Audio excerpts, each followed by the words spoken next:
Nós vamos falar de duas estruturas que estão interligadas e, de vez em quando, a gente tem o aparecimento de algumas questões sobre isso aí em concurso, que é a fascite plantar e o esporão de calcânio.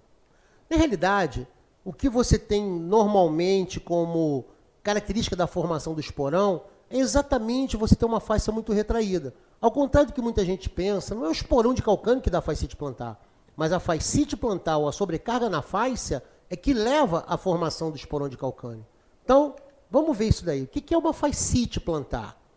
Vamos entender que a fáscia é uma faixa, um tecido conjuntivo fibroso denso. Ser um tecido fibroso conjuntivo denso significa que ela tem pouca mobilidade. O objetivo dele, na realidade, é servir como viga de sustentação do arco longitudinal. Plantar, manutenção do arco plantar. Então, o que você tem aí é um tecido que tem pouca característica deformante. Ela faz uma sustentação desse arco. Toda vez que você faz sobrecarga, sofre estiramento. Ela tem duas inserções.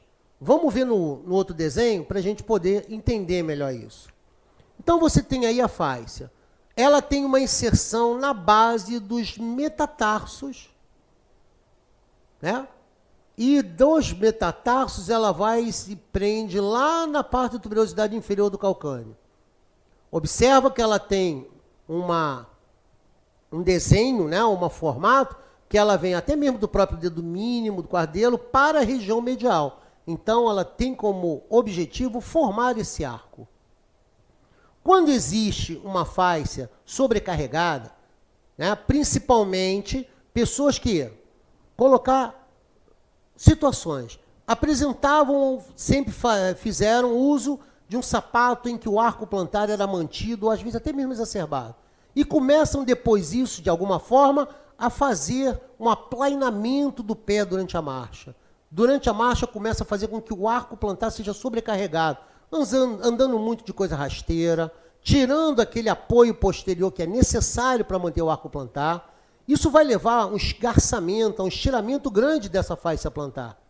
Automaticamente, o que vai acontecer? Ela vai começar a sofrer força de tração, quando a pessoa pisa, o arco vai tracionar, e essa fáscia começa a puxar o calcânio para baixo. Automaticamente, superiormente, existe, na tuberosidade superior do calcânio, o tendão do calcânio, que é o tendão de Aquiles. Ele é tracionado pela musculatura de panturrilha, pelo tríceps pissural. Então começa a ter uma guerra. Fáscia puxa para baixo, tendão do calcânio puxa para cima.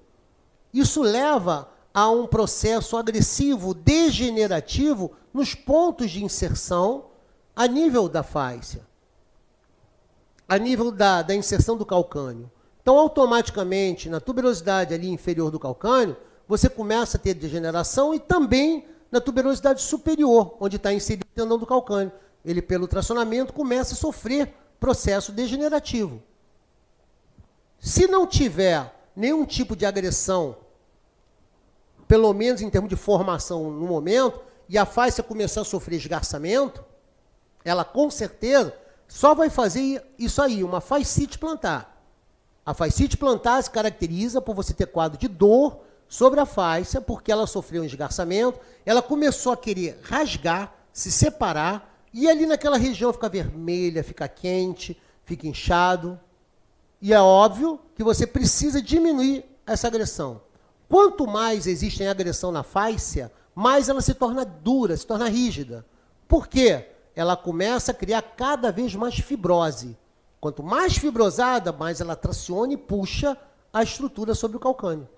Então, a degeneração no ponto de inserção do calcânio, ali na parte final, vai começar a degenerar e vai criar, como toda tentativa do organismo, criar um tecido ósseo novo. Vai fazer uma neoformação. Então, ele vai tentar criar e vai formar um osteófito. Então, na realidade, naquele ponto inferior onde ela está tracionando e degenera, começa a criar uma osteofitose, começa a criar uma ponta. Esse osteófito é que todo mundo chama de esporão de calcânio. Da mesma forma que superiormente, pelo tracionamento do tendão do calcânio, você também começa a ter um osteófito superior. Por isso que sempre ou várias vezes você encontra o osteófito inferiormente e superiormente. Então, o que a gente tem como característica relacionado ao chamado esporão de calcânio? Esse esporão nada mais é, como o próprio nome fala, que uma ponta que acontece, que ocorre nessa tuberosidade inferior e na tuberosidade superior. São osteófitos, na realidade. Isso acontece por esse processo degenerativo, como eu falei, a nível do calcanhar, a nível superior, pelo tracionamento da fáscia. O periósteo, ali onde a fáscia está presa, começa a ser lesionado, começa a ser tracionado e começa a doer. Como eu falei, se ele tem muitas vezes esse esporão, e ele pode ser assintomático, ele pode só ter a fascite porque ela está rasgando, porque ela está fibrótica, está machucada na região. Então ele pode ter só uma fáscia. Ele pode ficar assintomático durante anos. Porém, como ele é uma estrutura osteófica e muitas vezes tem ponta, os nervos cutâneos plantares da área podem começar a sofrer pressão.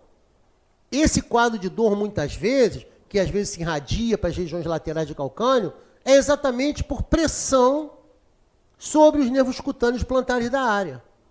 Automaticamente, isso daí vai machucando e vai levando realmente a um processo irritativo na região. Só dói esporão de calcânio quando você coloca carga, coloca dor. Se você fizer pressão digital, apertar a região, aí vai ter dor. No calcanhar e com essa irradiação. Fora do calcanhar ou sem esporão, dor na fáscia é fascite plantar, e por esses motivos que nós já comentamos. A única forma de identificar isso, é como mostra a outra figura, é pelo raio-x. Então você vai ver que radiologicamente dá para identificar o esporão, mas é a única forma da gente poder identificar esse esporão, é pelo raio-x. Não tem outra forma de identificar isso. A melhor coisa para minimizar isso é utilizar calçados com leve elevação posterior, alguma coisa que diminua a tensão da fáscia e minimize a pressão sobre o calcânio.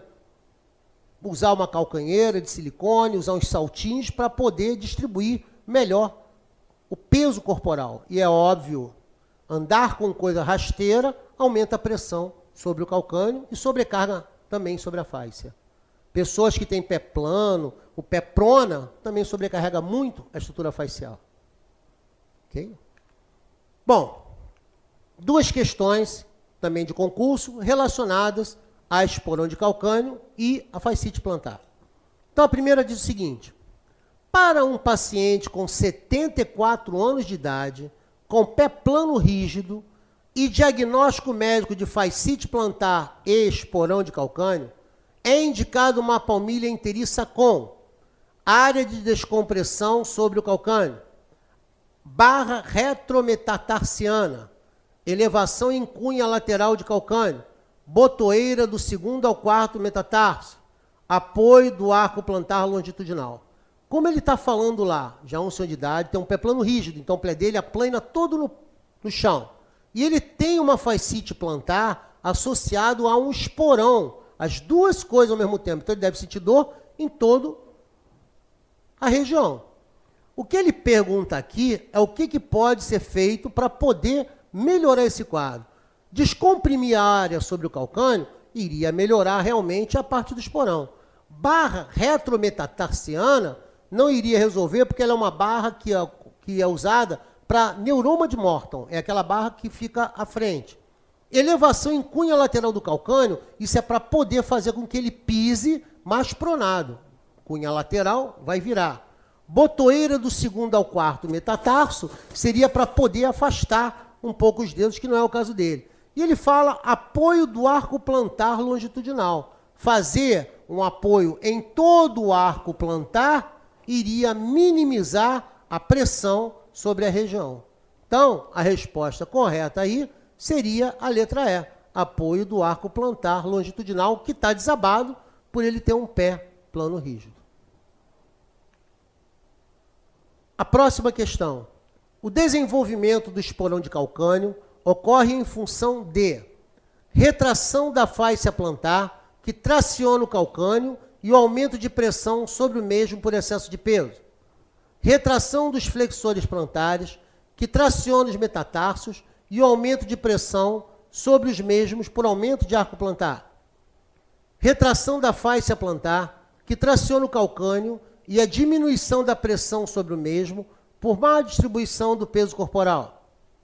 Retração dos flexores plantares, que traciona os braços, e a diminuição da pressão sobre os mesmos pelo apagamento do arco plantar. Retração tanto da fáscia plantar quanto dos flexores plantares por retificação do arco plantar e redução do peso corporal sobre a estrutura. A pergunta fala que a pessoa tem um esporão de calcânio. O que leva ao desenvolvimento dele? Como nós falamos, é o tracionamento da fáscia. Então, o que mais se adapta à resposta é a letra A. Retração da fáscia plantar, que traciona o calcânio, e o aumento de pressão sobre o mesmo, no caso, sobre o calcânio, por excesso de peso. Isso são fatores que facilitam o desenvolvimento do esporão de calcânio. Então, a resposta correta seria a letra A. Com relação a fascite plantar e esporão de calcânio, é isso que a gente tinha que falar.